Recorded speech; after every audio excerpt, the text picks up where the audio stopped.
Basically, this one we're going to go through today is basically taking the 3 different sonars and putting them into applications to help you catch more fish, kind of explaining the technology, taking it to the next level instead of using it basically side imaging. The first thing we did was, hey, we want to look for pretty structure. We're actually going to take it more into the application of becoming a fish hunter versus using it just to hunt for fish. Let me get my clicker here. But we're going to go into technology. Any questions, stop me anytime. Or if we want to go back, we can do that. So it's your presentation. Basically, we've got our 3 different sonars: 2D, Switchfire 2D sonar, down imaging, and side imaging. We're going to talk about Switchfire sonar is our 2D sonar system. We've actually got 2 operating systems built within that unit. All the side imaging units from the 798, 898, 998, 1198 is a dual beam plus sonar. Most all of our units feature dual beam sonar. What that is at 200 kilohertz, we got 20 degrees of coverage here. So that 20 degree coverage is a third of depth coverage. 3 foot deep, we're looking at a foot circle. 9 foot deep, we're looking at 3. 30 foot, we're looking at 10. So as it gets big, as the sound wave goes farther, it's getting bigger coverage area. It's very precise sonar because of the limited coverage here. With dual beam sonar, basically what we did is we just tripled that coverage area. 83 kilohertz, 60 degrees of coverage gives us equal coverage area for depth. That 3 foot depth now becomes 3 foot of coverage. 9 foot becomes 9 foot of coverage. 30 foot gives us 30 foot of coverage. So both of those are active concurrently, and it's integrating the signals? Then? You can run it in 200 only. You can run it in 83 kilohertz only. Okay. Or you can run it in 200/83 and get the best of both worlds. Okay. Which one do you use? We're going to go through, get into the thing. But 283 is my fish finding. If you're running down the lake and only looking for depth, 200 is the best. Because this extra area, you're going to get extra turbulence and clutter and water that you're not going to need to navigate. One thing about 2D sonar is this coverage area from the back looks the same as a side view. So if you looked at this coverage, if we spun that boat sideways, we'd still have that same pattern of coverage area.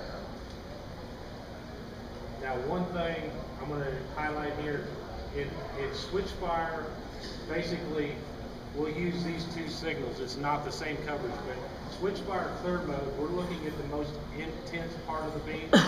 In max mode, you actually get what they call side lobes. If you think of a flashlight, when you shine it down, you got the real bright light, and then you've got light that actually shines out there, and you can make shadows from it. That is basically the same thing happens in the sonar. That beam actually has got a bulge out here. The decibel reading, plus or minus 10 decibels is the intense part of the beam. That's where clear mode is where it's going to work. If we remember that when we get into that part, this representation, we can say this is our side lobe, this is our intense part. And that's to get your mind thinking it's kind of the same thing. Now, down imaging, with our side imaging units, we actually have 3 areas of coverage. Instead of being a cone shape, it is more square shape. Our wide coverage area is 1.5 times the depth. We're looking at 30 foot of water, we're looking at about 45 foot across here.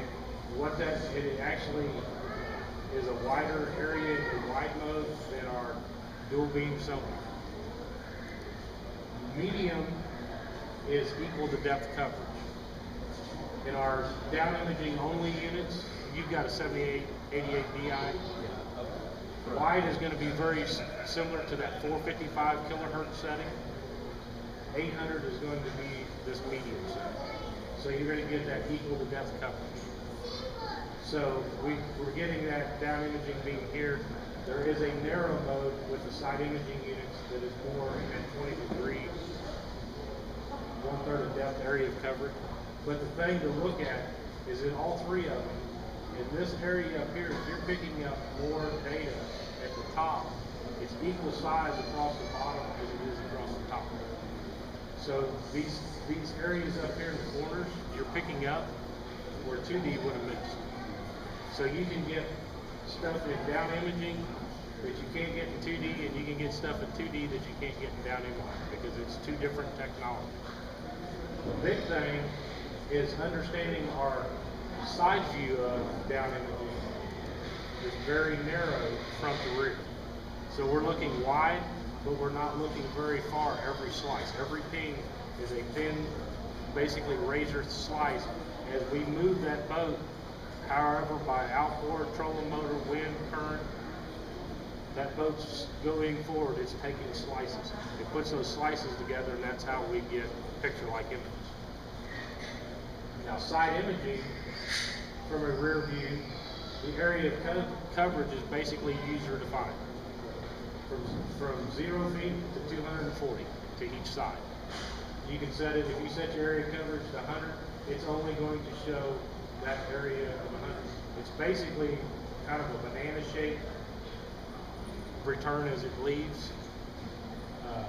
Actually, in situations, this right side beam actually overlaps this left side beam. And it actually extends outside the water, but once it leaves the water, it goes in the air and it's lost. But you'll see images where you'll get the exact same image on both sides of the screen. That means you split it on top, and both, typically in real deep water is where you'll see that more overlap. Now, side imaging, the side view of it is just like our down imaging view. It's very narrow front to rear.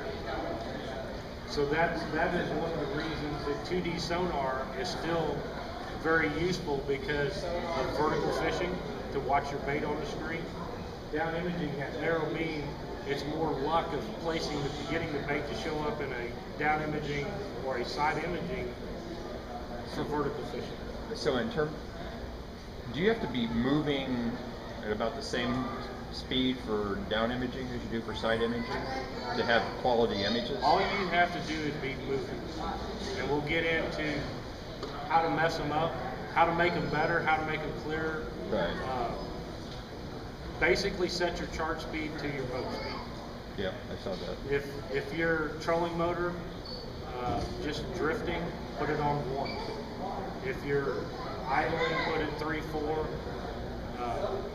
The most amount of detail, the clearest, crispest image is going to be at the slowest speed you can operate. If you're idling at 5 miles an hour and you could idle at 3, you're going to get more data from 3 miles an hour than 5. It's kind of like starting out in the front door here at Cabela's and running to the back door. You can see rods and reels and stuff, but if you walk slow, you can start looking at different packaging types and say, hey, that's this product or that product, or actually physically telling exactly what it is. This is one of the things, this image here shows the difference between down imaging and side imaging.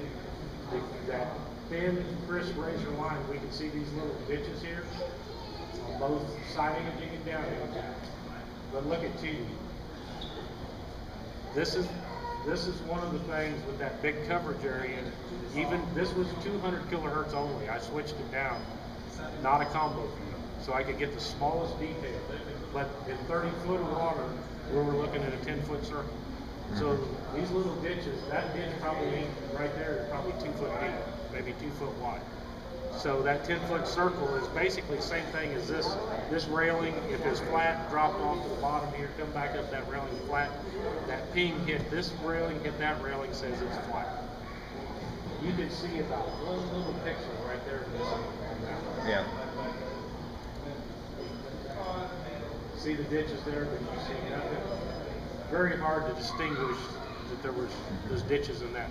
And that's one of the things, the precision of that razor thin beam allows us to have precision in our images and learn more about the structure of the fish.